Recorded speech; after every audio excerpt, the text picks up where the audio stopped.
Big Yes, topic. timeless. It's a huge topic, and you look stunning, by the way. So we have to hear what your tips are. But I just want to let our audience know that you are a holistic therapist, esthetician, coach, and so much more. So, Katrina, before we begin, I'm going to spotlight you. I'd love for you to share a little bit more about your background and why you're so passionate about this.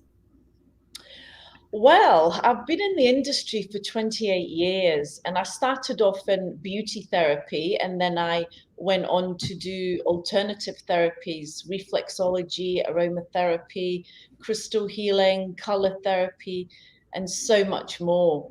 So, my interest was always in facials and anti-aging, but I had all these different modalities that I could offer. So I thought, how can I put all of my experience into one treatment?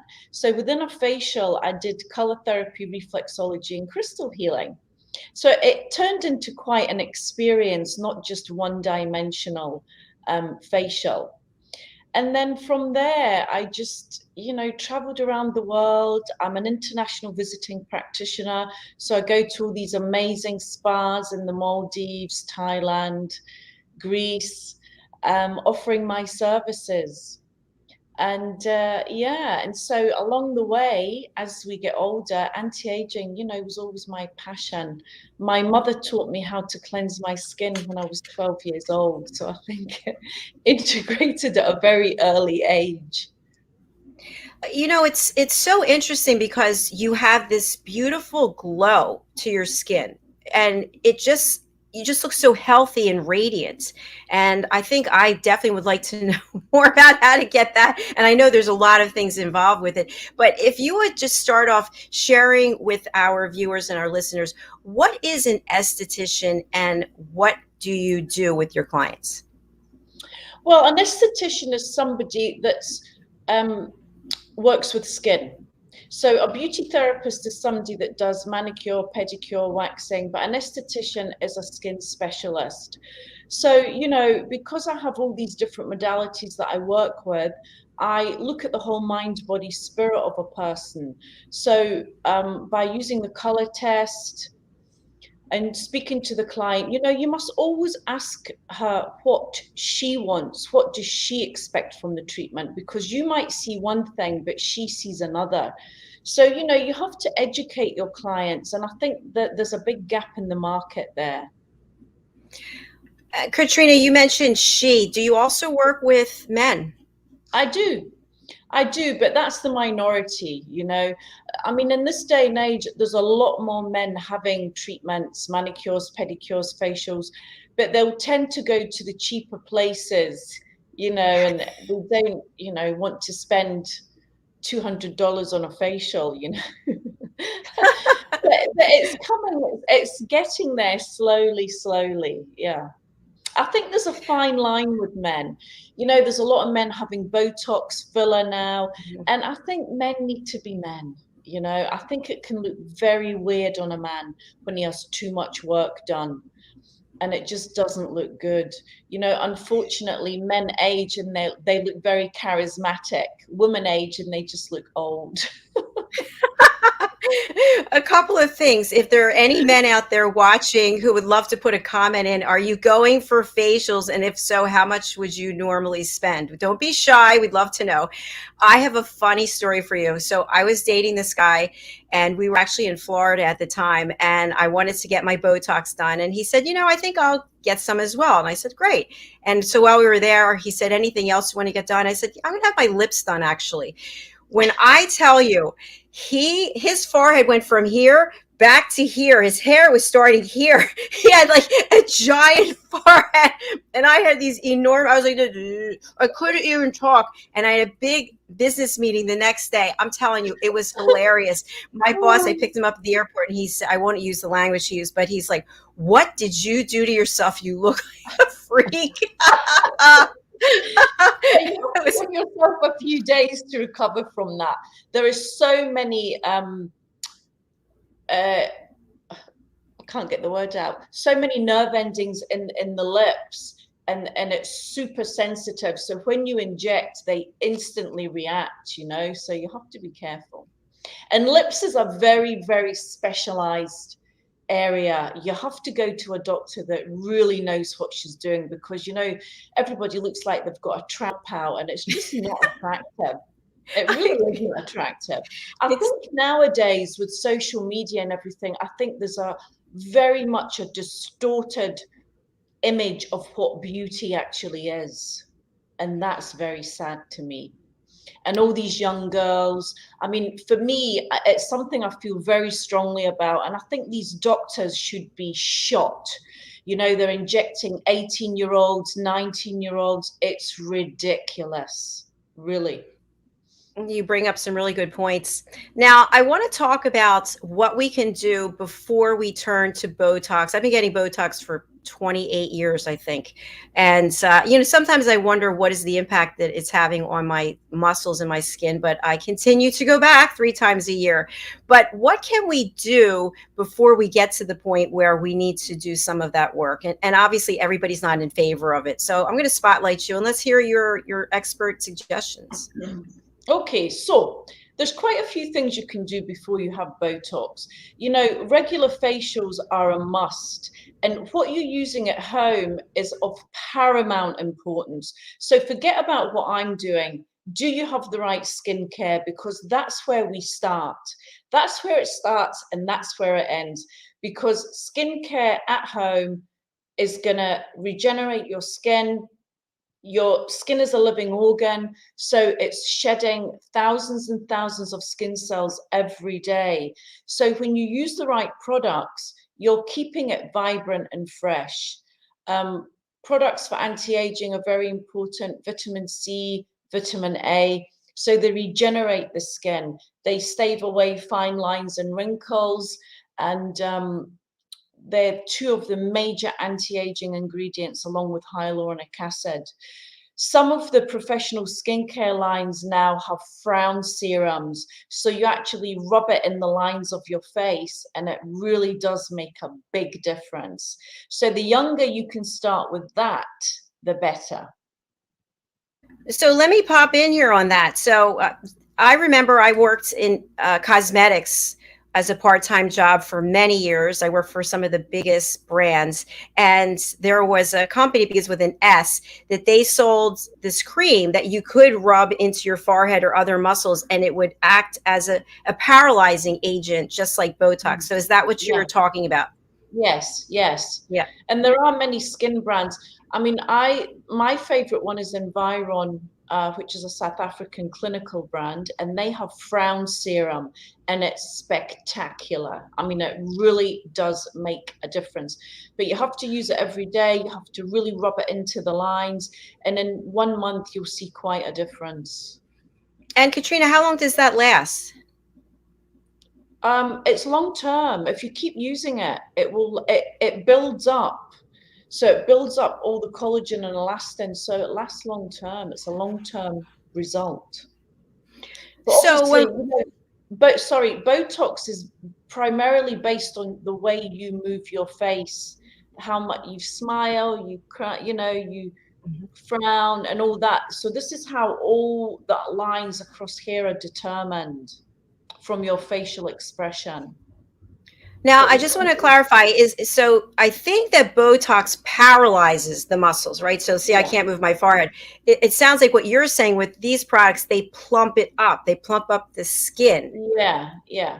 And some of them do have kind of numbing agents in them. So it does kind of semi freeze the lines on the face. And I mean, there was Jeunesse Global was a multi-level marketing company, and they had this miracle thing. Within 2 minutes, it took all the bags out from under your eyes. It took all these marionette lines out, like in 2 minutes. But it was very papery on the skin, so you had to be careful how you applied it, and that lasted for 8 hours. So you have a big event coming up and you just use this product and you look years younger. Now, we had talked about this before on another show, but in addition to our face, we have to take care of our neck and also our hands, because our hands really give away our age. Are there any products like this that we can also use in these areas?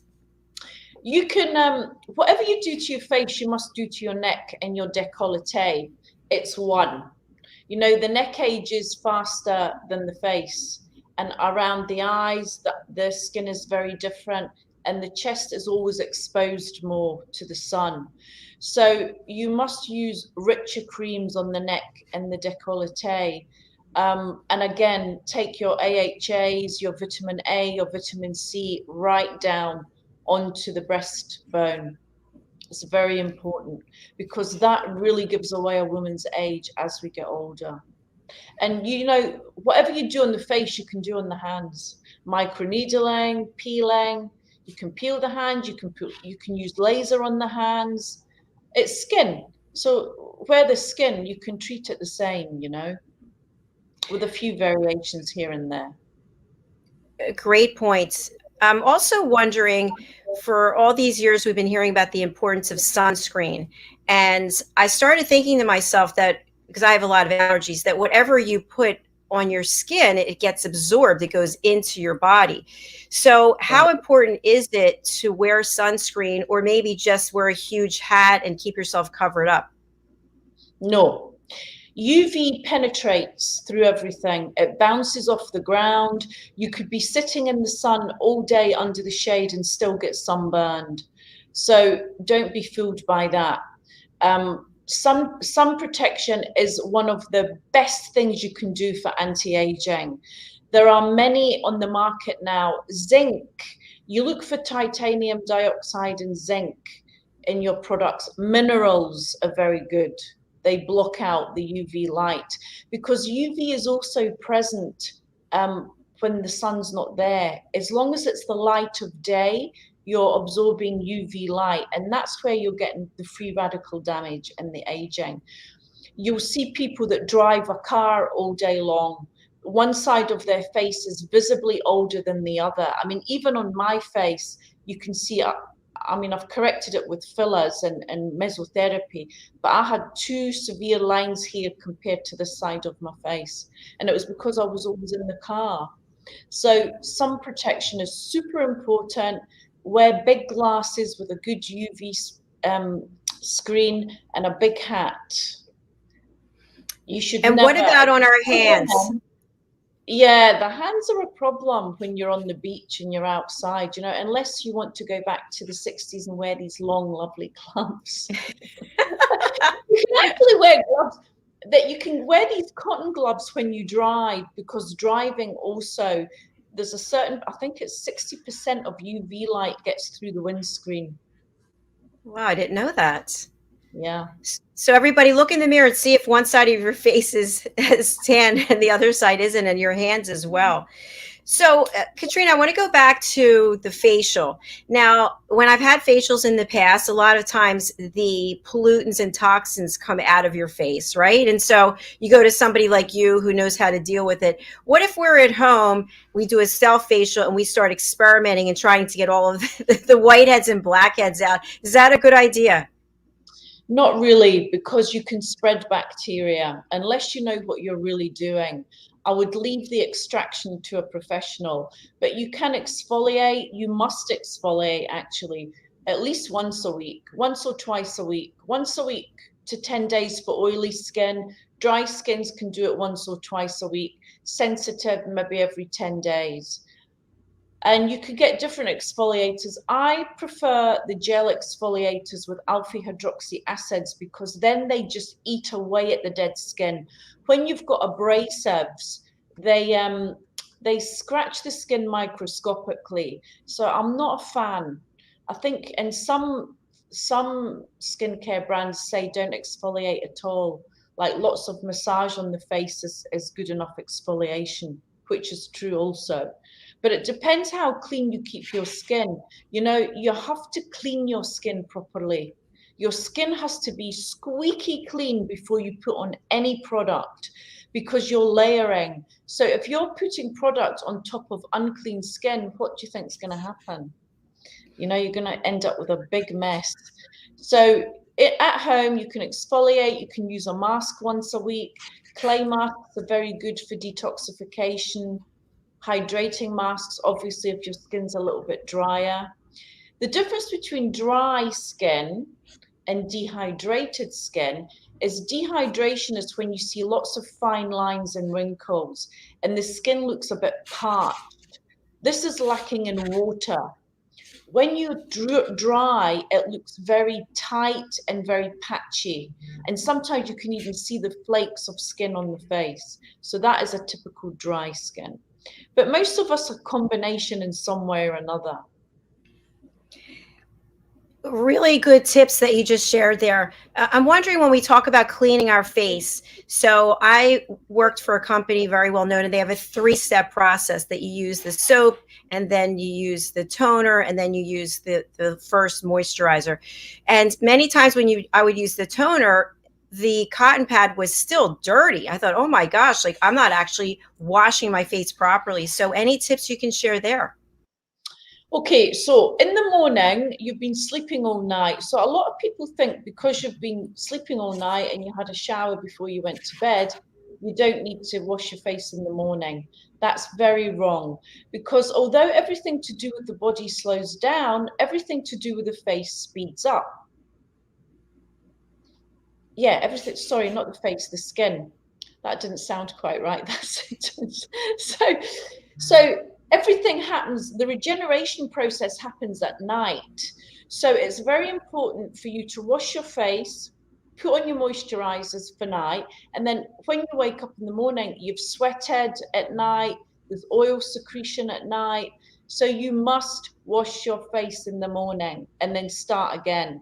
And a moisturizer for the day protects, and you put on a proper serum specific to your skin type and a sunblock. And then at night, you can use another moisturizer and another serum. But nowadays, a lot of the moisturizers are doing day and night. So it depends on the brand. But at night, you must double cleanse. So wash your face once over, rinse it off, and then rinse out a damp face cloth.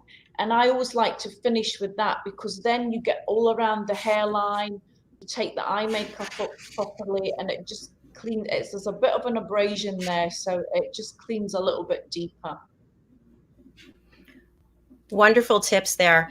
We're going to take a break, but when we come back, I want to talk about the fact that when we look at the products that we keep with us for cleaning, for moisturizing, there is a difference in many cases that the products we use during the day, some of them have sunscreen built into them. So let's talk about whether or not it makes sense to use them at night when we are going to retire for the evening. And we'll be back to discuss that. And now we're going to listen and watch one of our sponsors, Listening to Smile, Dana Cato, and we'll be right back. The music, services, and programs that we offer at Listening to Smile are based off of scientific studies and research, along with our own personal experiences and testimonials from our clients and our affiliates that we work with worldwide. My own personal journey began in around 2010, and I tried to find relief from a chronic illness that I was diagnosed with. And the traditional ways of healing, they tried to fit me in this box, and that didn't work for me for so many reasons. And this led me to a self-discovery that I never expected to be so life-changing. Healing is multifaceted. It requires us to really look at our whole selves and to get really honest about what we see. I started to see movement towards recovery when I started to integrate yoga into my life daily. When I started to incorporate the music into all aspects of my life, including my yoga practice, my healing completely accelerated. And listening to Smile's music helped me to open my consciousness. I was able to open my eyes to new perspectives and make changes that I needed to make in order to recover. The most noticeable difference that I saw right away, like immediately after listening to my first frequency track, was how much my anxiety stopped, completely stopped. There was such a relief. My mind was actually quiet for the first time in so many years. I felt safe. I felt this comfort and this peace immediately. I continued to listen daily, and I found that amazing things were happening inside of me. I felt calmer, I felt happier, I felt like I was in this little bubble of peace. Physically, I started to see the changes happening. I started to see the things happening in my body that needed to happen for me to heal from my illness. I felt empowered, I felt hopeful, and something that I hadn't felt in years. This is why we at Listening to Smile integrate yoga and Listening to Smile music together. We see such a huge benefit from integrating the music into other modalities of healing. It accelerates these modalities, it steps them up to another level because it works on the brainwave states and the neural pathways in the brain. This is something that is not very easy for us to do alone at home, but the Listening to Smile music makes that possible. This is where real change happens. This is where the body and the mind sync up and work towards health of the being as a whole. That is true health, and Listening to Smile frequency music will get you there.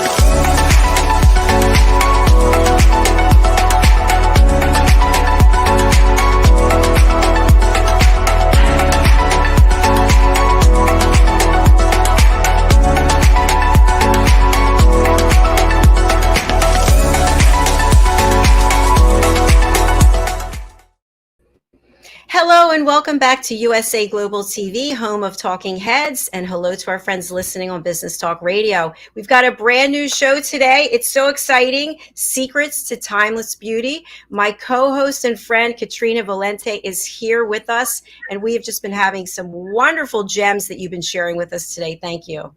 You're welcome. So let's go to the products. Sorry, go ahead. What were you going to say? No, it's things that I think are so simple, but so many women are just not aware of it, you know. When you start talking to people, it's like very few of them have proper skincare routines in place and that kind of thing.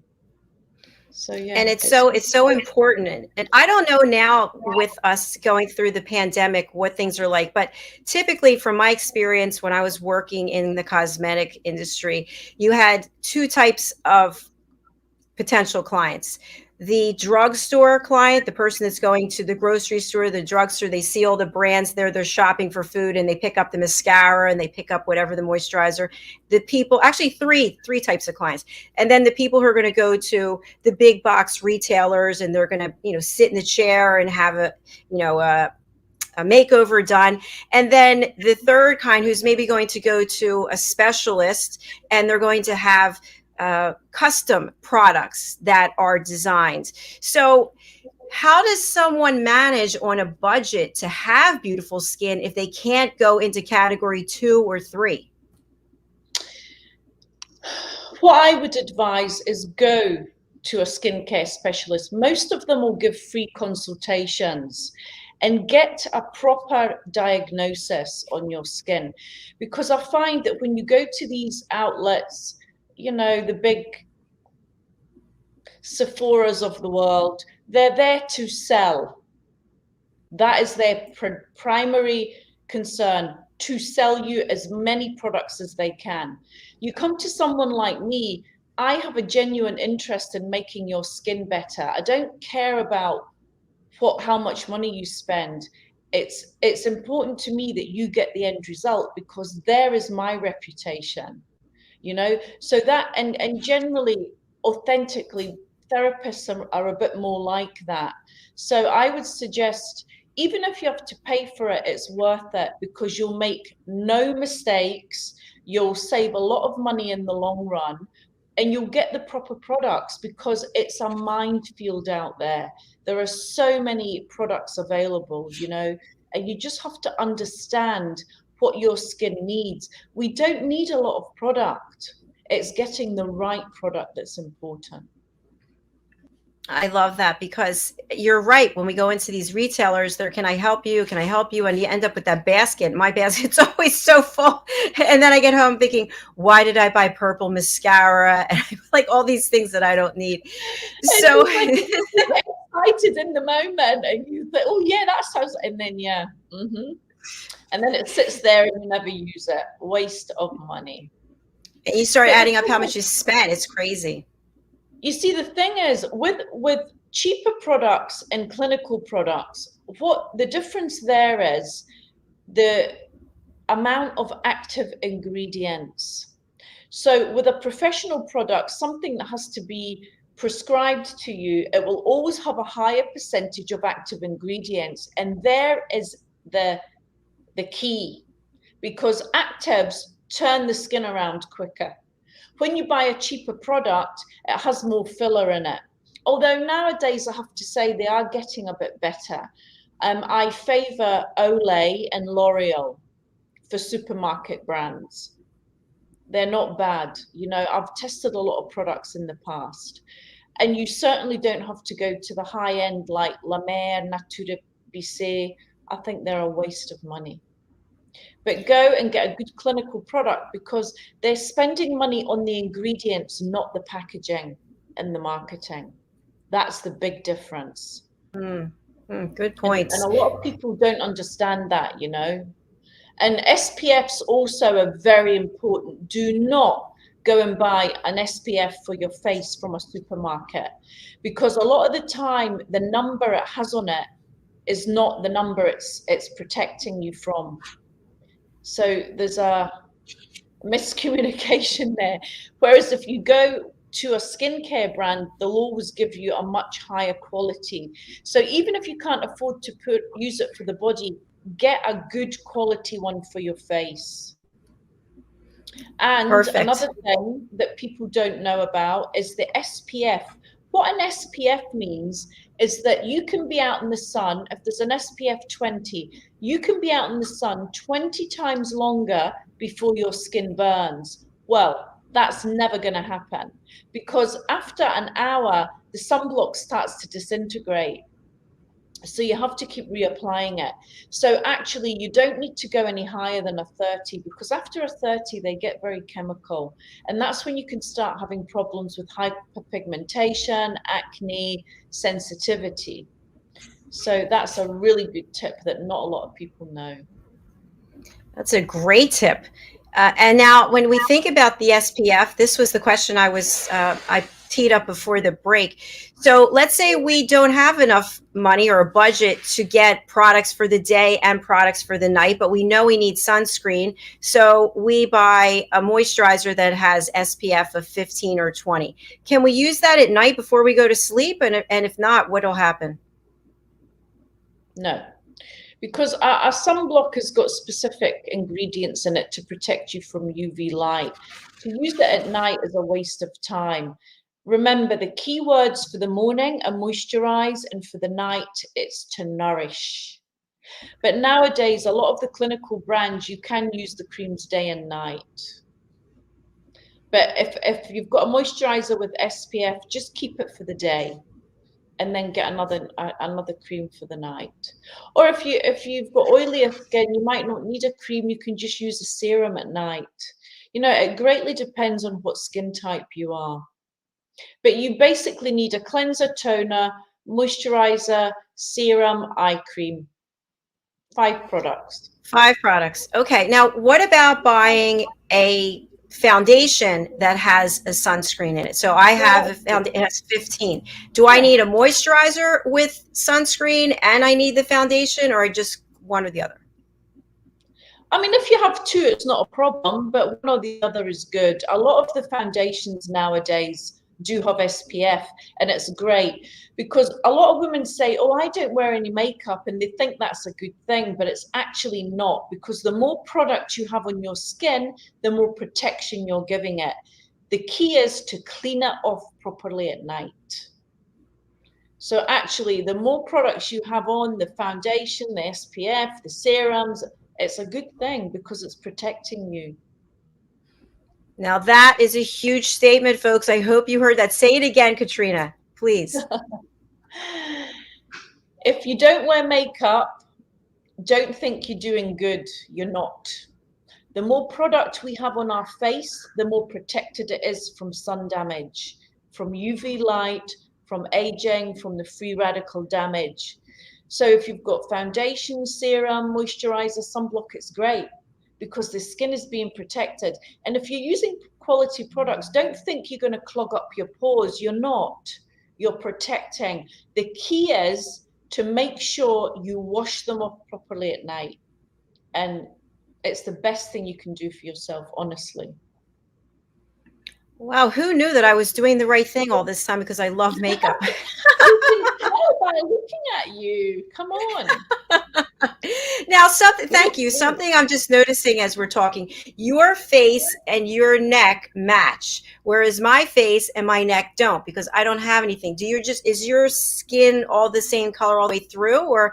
Or should I say maybe mine's not and I need to put makeup here?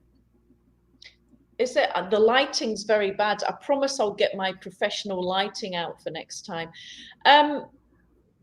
Is my face and my neck, you mean right now? Yes, yeah, they look like they're the same color, whereas mine doesn't. Yeah, I match up the foundation, and you take it under the chin, and just the remains, you just, you don't cover your neck in foundation, but just when you're blending in the face, just blend it down under the chin, and just, a little bit left on your fingers, and it just all blends in. But I use the Environ foundation, which is clinical, so it's a medium kind of coverage, but the mineral makeups are the best because they really absorb the skin. And if you put the foundation on, not that I know much about makeup, I've never really been into makeup so much, I do the basics and that's it. But if you use a makeup brush, it puts the foundation on even lighter, even thinner. So exactly right.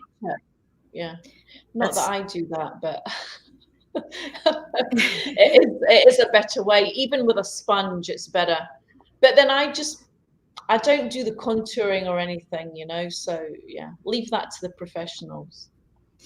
One thing that I learned when I was actually doing makeovers for people is that the brush that you're talking about, I have a brush, I also have sponges. Anything that goes or touches liquid has to be cleaned. So whereas if it's a dry product, if it's an eyeshadow, I still clean my brushes usually once a month, which maybe I should do it more often. But if it's going into a liquid, so I would put the foundation on my hand along with the liquid bronzer. I'd mix it together and then take the brush and then put it on. And you have to wash that brush because now it's going to potentially could have germs on it if you don't clean it. They're one of the most bacteria-ridden things in your bathroom. And don't use a face cloth more than once either. Use it, put it in the washing machine. Because you're shedding thousands, hundreds of thousands of skin cells a day. So if you're going to, we once did an experiment where we washed our body every day for 5 days, did the body brushing, and then took the face cloth over our body, and by the 5th day it was stinking. Really. Not hygienic, that's for sure. Not hygienic at all. So Katrina, I have a question for you in reference to this area. So I've heard over time that as we age and our skin gets drier, and this doesn't apply to me, by the way, but that we shouldn't bathe as much. Is there any validity to that? As in a bath? As in washing your skin every day because we're older and we don't have as much oil or collagen, etc. I don't Not think true. So. I don't think so either. But even if it was true, I definitely wouldn't be doing it. I think older people, like, 75 plus, they'll have maybe one shower a day or one bath a day, but then they're not as active.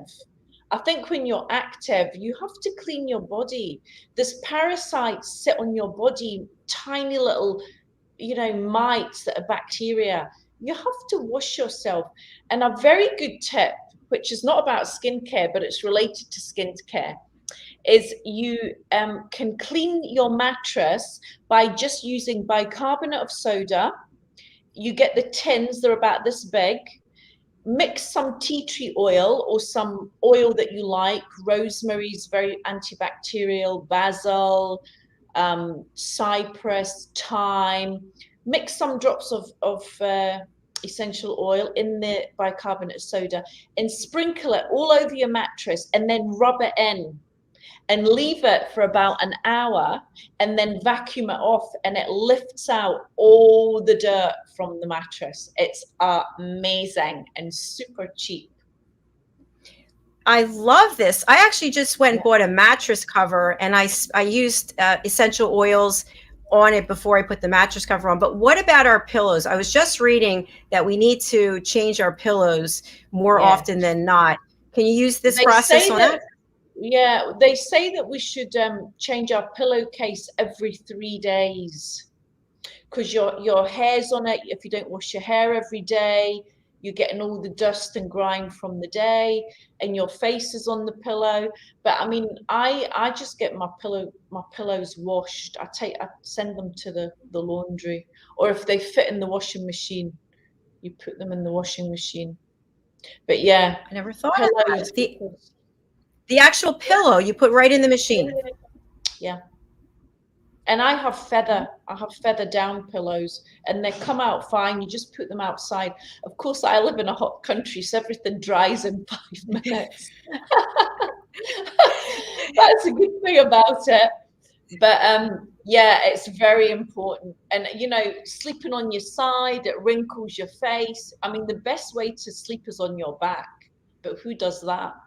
But then I see they've brought out these pillows that have got you go to the side and there's a hole in them. They're being advertised. Yeah, they're being advertised on Instagram and stuff. So they would be a great solution, because you do get wrinkles from the way you sleep, especially on the décolleté if you're on your side, you know, all your skin creases up, and that's how you get all the wrinkles in the cleavage and everything. So yeah. Now, so I have 1,000 questions to ask you, but just based on what you just said there, I remember one of the movie stars, her name escapes me right now, but she shared that the reason this area looks so good is because she sleeps with a bra. She wears a bra all the time. Yeah. Any thoughts that you have about that for our audience? Yeah, it's a good thing if you sleep with a bra, because it keeps your boobs in place. But, you know, it's not very comfortable. But it was Jerry Halliwell from the Spice Girls that I remember saying that. And it kept her bust good. Yeah. But, yeah, it's a good tip. If you're willing to do it, I take my hat off to you. Leave that bra on.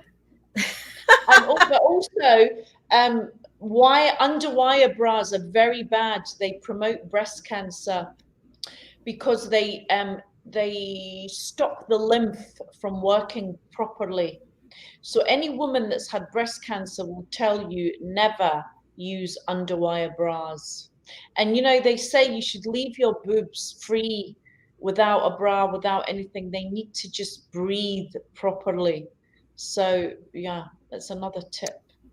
So we have a dichotomy there. The dichotomy is, if you wear the bra, then you're probably not going to have all the wrinkles that you might have. And if you don't wear it, maybe they're not getting enough free time. So what's one to do?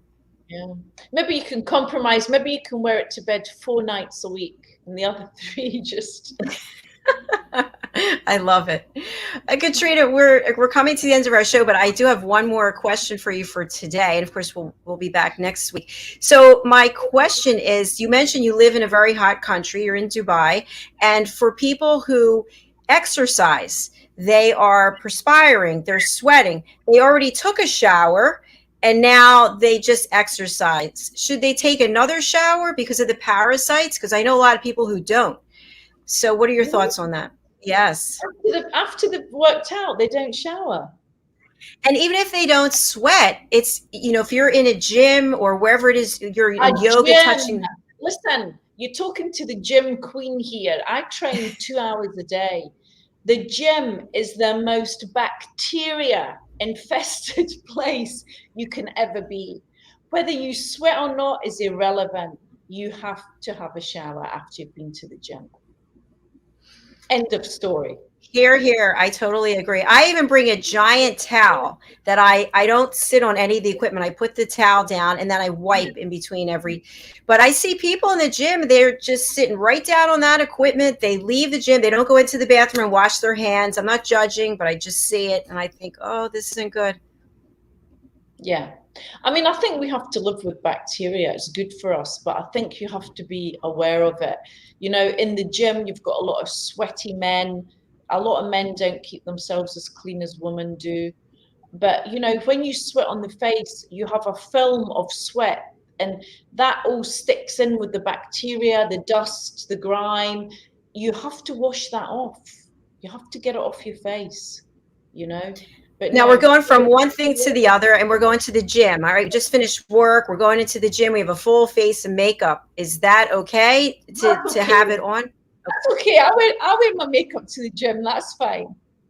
But just wash your face after you're finished. I mean, it's not ideal because when you sweat, the pores open. That gives way for dirt to get in, bacteria. Your makeup's there. But as long as you wash it off properly afterwards, it's never been a problem for me, you know. I love it. Good tip. One tip that I have, and I'd love for you to weigh in on this, is I have found after you are perspiring, I color my own hair. I used to go someplace, but I do it myself now.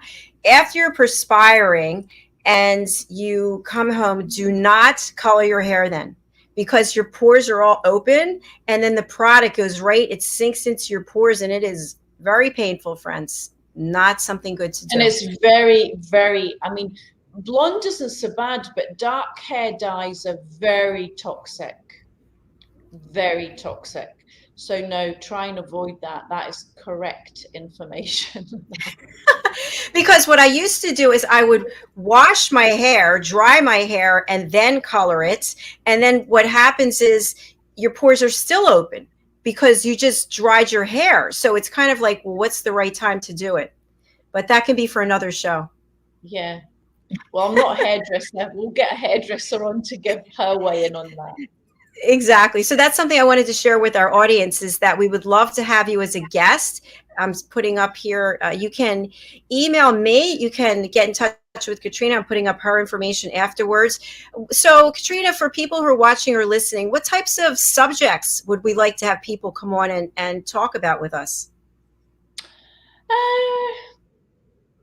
Well, we can talk about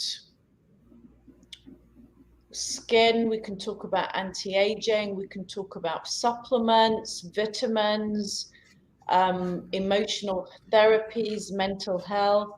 You know, anti-aging isn't about one thing, it's about many different things. There's not one thing is gonna make you look 10 years younger. You've got to do many different things that acquire you to live a long, healthy life. You know, and for me, that is what anti-aging means. You can be beautiful at any age. You know, people put you in a box when you get into your 40s and your 50s and your 60s, but beauty is beauty, you know. And I think society, and that's why I don't like telling people how old I am, because they immediately tag you with something or another, you know. But I think age is a number. It really is a number, and it's how you live your life. It's the energy that you portray, exude from yourself, you know, and how healthy and fit you are. That's what matters. Very true. Very true. I think it would be also nice to have nutritionists come on. Also people who are longevity experts and people who are into the world of fitness like you. I go to the gym for 2 hours. I'm in there killing myself with the jumping rope and the push-ups and everything. And I said this to you, I think yesterday, is Yeah. that I see a major change in my skin and my ability to build muscle. So it's changed. It used to be I could do certain exercises and I get a nice pump, they would call it, right? And now that doesn't happen. I have to go above and beyond. And I think you also have to be very conscious and conscientious of your diet and also how much water you're drinking. Yes. I mean, you can have supplements that will help with that. I think creatine helps to um, explode the muscles a little bit. It keeps the volume there. So you need to take things like that are going to help you. But yeah, it's definitely, we could get a specialist on to talk about that. It's a very interesting subject. And especially as you get older, you really lose something. You know, with each year that goes by, you see that the change is happening, especially when you reach perimenopause, menopause, and you go through these changes. And for a woman, it's horrible, you know, but we have to, yeah, get experts on, anti-aging experts. I'm working with a holistic doctor at the moment who is correcting all my hormones because I've just been diagnosed with having hypothyroidism. And she's super interesting. She cured herself of not being able to get pregnant when the doctors told her there was absolutely nothing wrong with her. She went and did IVF. She didn't get pregnant. And then she went down the holistic route. And within 4 months, she was pregnant. She's now got 3 healthy children. And she stepped on the path of holistic health.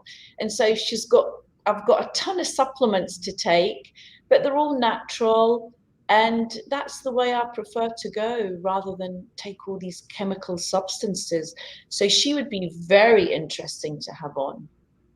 So do you work with your clients to give them a roadmap of how they can go with a holistic approach as opposed to any other? Yeah, I do. Yeah. Yeah. Can you talk a little bit about that?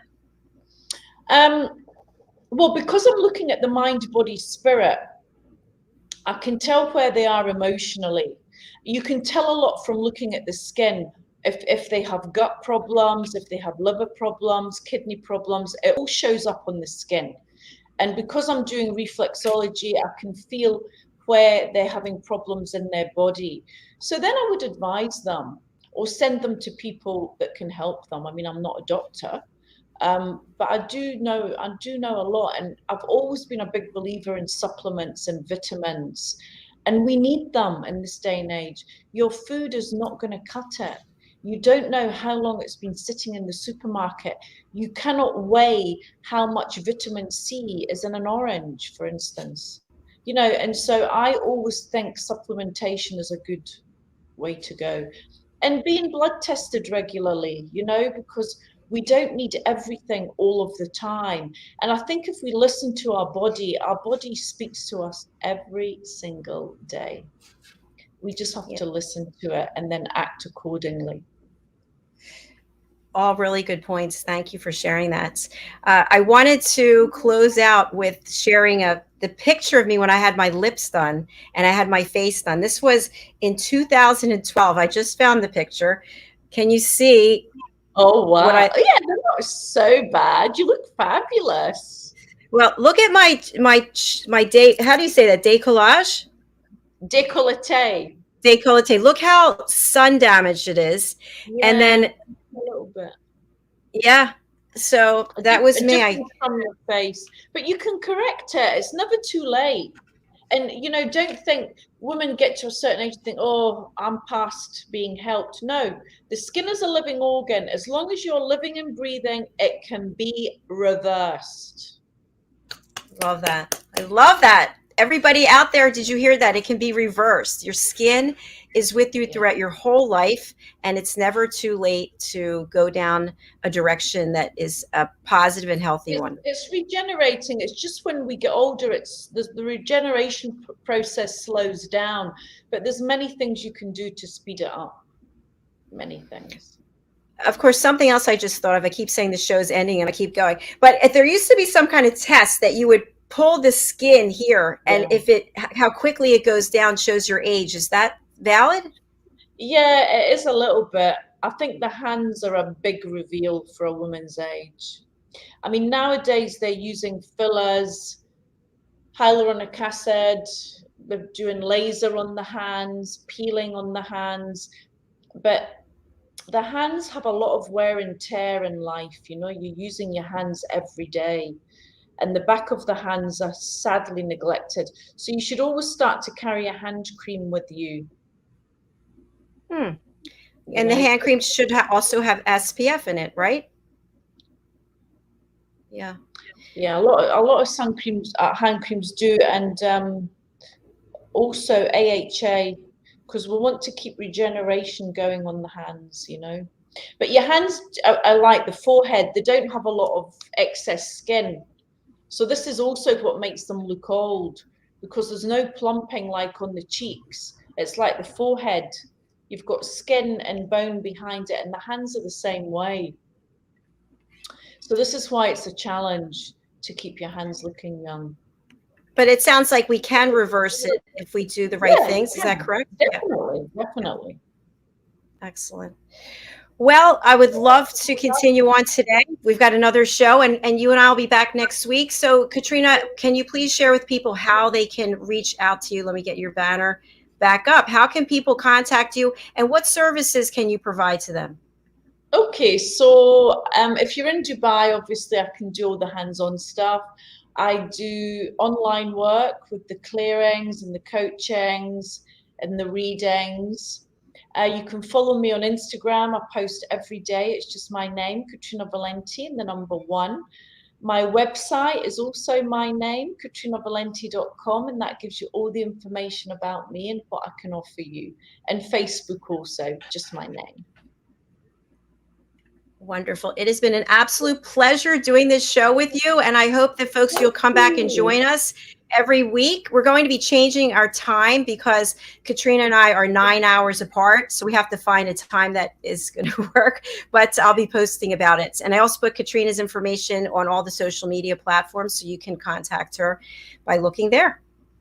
Thank you so much, Dr. Jacalyn. It's a pleasure. Thank you. It's great seeing you so quickly. I know, doesn't it? It's amazing. It is. But I really appreciate it. There's a lot of great information, and I know people are really going to get a lot of value out of it based on what we saw today as well. Thank you. Hope so. Thank you. Thank you. Enjoy the rest of your evening. All right. Take care. Thank you. Thanks. Bye. Bye. Thank you. Wow, I learned so much, and I hope you did as well. If you missed any of our show, just go over to USA Global TV and subscribe on YouTube, and you can watch anytime you want. So we've got a number of shows coming up today. We've got holiday traditions where we're going to focus on Christmas.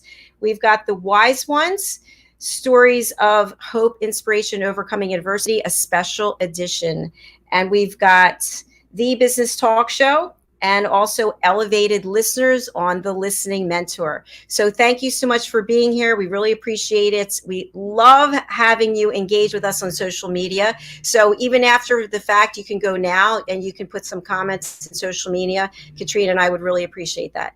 Thank you again. We wish you all the best, and we look forward to seeing you very soon on our next show, which starts in 1 hour and 3 minutes. Take care. Bye.